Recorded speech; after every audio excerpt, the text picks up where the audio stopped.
Morning बच्चे, आज हम लोग गॉस के प्रमेय का अनुप्रयोग पढ़ेंगे। तो गॉस के प्रमेय के अनुप्रयोग में पहला अनुप्रयोग पार्ट 1 है, बिंदुवत आवेश के कारण किसी बिंदु पर विद्युत क्षेत्र और कूलाम के नियम का निगमन करेंगे हम लोग। तो बच्चे, एक बिंदुवत आवेश के कारण किसी बिंदु पर विद्युत क्षेत्र की तीव्रता निकालनी है हमें। तो मान लेते हैं कि कोई बिंदु वो है जिस पर कोई प्लस क्यू आवेश है, एक बिंदुवत आवेश है, और इससे r दूरी पर स्थित किसी बिंदु P पर विद्युत क्षेत्र ज्ञात करना है हम लोगों को। तो यहाँ से r दूरी पर, यहाँ से अगर r दूरी पर हमें विद्युत क्षेत्र ज्ञात करना है P पर, तो मान लेते हैं कि विद्युत क्षेत्र की तीव्रता ही है, और हम लोग जानते हैं कि प्लस क्यू आवेश के कारण विद्युत क्षेत्र की तीव्रता उससे दूर की ओर होती है।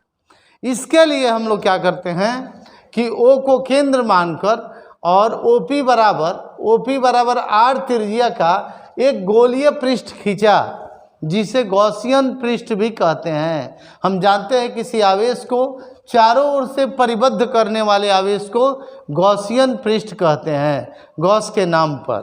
तो हमने O को केंद्र मानकर और OP बराबर R त्रिज्या का एक गोला खींचा, गोलीय पृष्ठ खींचा, जिसके भीतर प्लस क्यू आवेश है। तो हम लोग क्या करेंगे बाबू कि विद्युत क्षेत्र की तीव्रता ज्ञात करने के लिए हम इस जो गोलीय पृष्ठ है, इसके एक अल्पांश पर, इस पूरे गोलीय पृष्ठ का क्षेत्रफल हम S मान लेते हैं। तो इसके एक अल्पांश पर विचार करते हैं जिसका क्षेत्रफल ds है। तो इसका सदिश क्षेत्रफल भी लंबवत बाहर की ओर होगा। तो हम देख रहे हैं विद्युत क्षेत्र की तीव्रता E और ds दोनों एक ही दिशा में है। इसका मतलब इनके बीच का कोण थीटा जो है 0 डिग्री होगा। तो उस अल्पांश ds से होकर गुजरने वाला विद्युत फ्लक्स गॉस के प्रमेय के अनुसार, अभी नहीं, अभी ऐसे हम लोग बोलेंगे, गुजरने वाला विद्युत फ्लक्स की परिभाषा से डी फाई बराबर क्या हो जाएगा, vector E dot vector ds। यही विद्युत फ्लक्स की परिभाषा है। तो चलिए, डी फाई बराबर E डॉट ds कितना हो जाएगा, E और ds के बीच का कोण थीटा है, तो E ds cos थीटा।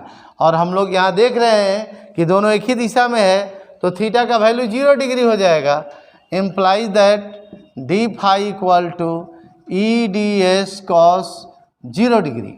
तो cos 0 डिग्री का वैल्यू 1 हो गया, यानी फाई बराबर हो गया, डी फाई बराबर हो गया E ds। तो ये तो एक अल्पांश से होकर गुजरने वाला विद्युत फ्लक्स हो गया, क्योंकि भाई थीटा का मान 0 डिग्री है, दोनों एक ही तरफ है। अतः पूरे पृष्ठ से होकर गुजरने वाला विद्युत फ्लक्स ऐसे बहुत सारे अल्पांशों से मिल करके पृष्ठ बना है। तो पूरे पृष्ठ से गुजरने वाला विद्युत फ्लक्स क्या हो जाएगा भाई, विद्युत फ्लक्स फाई बराबर इंटीग्रेशन हो जाएगा डी फाई का। तो डी फाई का वैल्यू कितना है, E ds implies that phi बराबर E बाहर हो जाएगा, और ds का इंटीग्रेशन क्या हो जाएगा, s।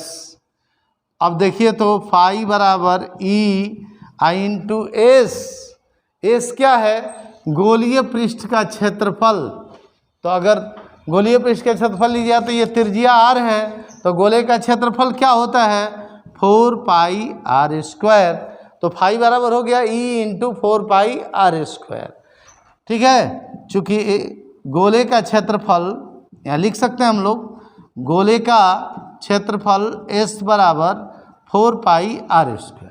एक तो बच्चे हम लोग कभी भी ध्यान रखेंगे, गॉस के प्रमेय की सहायता से हम लोग कोई विद्युत क्षेत्र की तीव्रता निकालते हैं, तो एक तो विद्युत फ्लक्स की परिभाषा के अनुसार लिखते हैं, और दूसरा गॉस के प्रमेय से।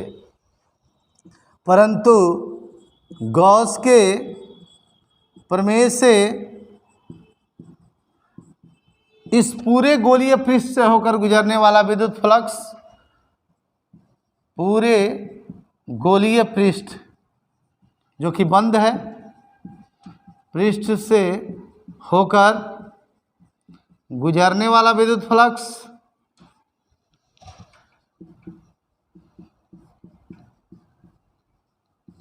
फाई बराबर, हम लोग जानते हैं गॉस के प्रमेय से फाई बराबर क्या होता है बाबू, 1/ε0 इंटू क्यू। ये हो गया गॉस के प्रमेय की सहायता से, और ये हो गया विद्युत फ्लक्स की परिभाषा से।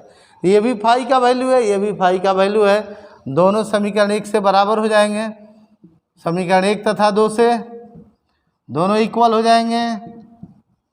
तो इतना बराबर ये हो गया ई बराबर ई गुणे 4πr², ये बराबर हो गया इसके 1/ε0 इंटू क्यू। बच्चे हमें किसका मान निकालना है, विद्युत क्षेत्र का निकालना है। तो ई बराबर क्या हो जाएगा, ई बटा में चला जाएगा, ई बराबर 1/4πr² इंटू ε0 इंटू क्यू, ये जाएगा बटा में। इसी को सुधार के हम लिखते हैं ई बराबर 1/4πε0, 4πε0 को एक साथ इंटू क्यू बटा में r²। तो ये विद्युत क्षेत्र की तीव्रता हो गया गॉस के प्रमेय की सहायता से। ये बात बच्चे आप लोग पहले भी ये सूत्र निकाल चुके हैं, लेकिन यहाँ पर हम लोग निकाल रहे हैं गॉस के प्रमेय की सहायता से। तो ये विद्युत क्षेत्र की तीव्रता निकल गया। अब इसके बाद है कूलाम का नियम। आइए जरा देखें इसके कूलाम का नियम कैसे निकलता है। ये गॉस के प्रमेय की सहायता से ई का तो मान निकल गया। अब अगर हम इस अल्पांश के बिंदु P पर एक परीक्षण आवेश Q0 रख दे तो इसके द्वारा इस पर एक बल लगेगा। अब यदि बिंदु P पर परीक्षण आवेश Q0 रखा जाए तो इस आवेश के द्वारा इस पर कौन सा बल लगेगा, प्रतिकर्षण बल लगेगा। तो Q आवेश द्वारा लगने वाला बल किस पर, Q0 परीक्षण आवेश पर। ऐसे लिखें Q आवेश द्वारा Q0, चाहे ऐसे भी बोलेंगे कि इस पर तो बल इसके द्वारा लगबे करेगा, परीक्षण आवेश पर लगने वाला बल। ये तो इसके देखिए Q आवेश के द्वारा ही लगेगा, लेकिन विद्युत क्षेत्र बोलेंगे वहाँ पर हम लोग, बल्कि ये बोलें कि परीक्षण आवेश Q0 रखा जाए तो विद्युत क्षेत्र E में लगने वाला बल। बात तो वही होगा, इसी के कारण Q के द्वारा ही विद्युत क्षेत्र उत्पन्न हुआ है। तो इसको हम लोग बदल सकते हैं कि आवेश रखा जाए तो ई विद्युत क्षेत्र में Q0 परीक्षण आवेश पर लगने वाला बल बराबर क्या होता है, इसमें देख सकते हैं आप लोग, बल F।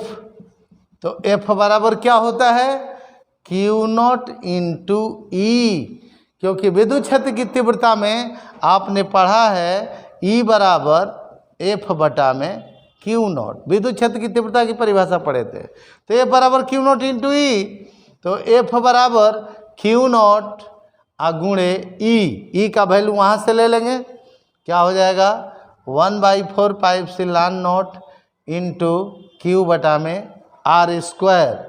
अब इसको ठीक से लिख दीजिए, F बराबर 1/4πε0 इंटू Q0 बटा में r²। यही है कूलाम का नियम। कूलाम नियम भी हम लोग प्राप्त किए थे, वो F बराबर 1/4πε0 Q1 Q2 था बटा में r²। वहाँ दो आवेश Q1 Q2 था, यहाँ दो आवेश Q और Q0 है। यही कूलाम का नियम है, यही कूलाम का नियम है। तो बच्चे इस तरह हम लोग विद्युत क्षेत्र की तीव्रता का ई का मान और कूलाम के नियम को प्राप्त किया, किसकी सहायता से, गॉस के प्रमेय की सहायता। धन्यवाद बच्चे।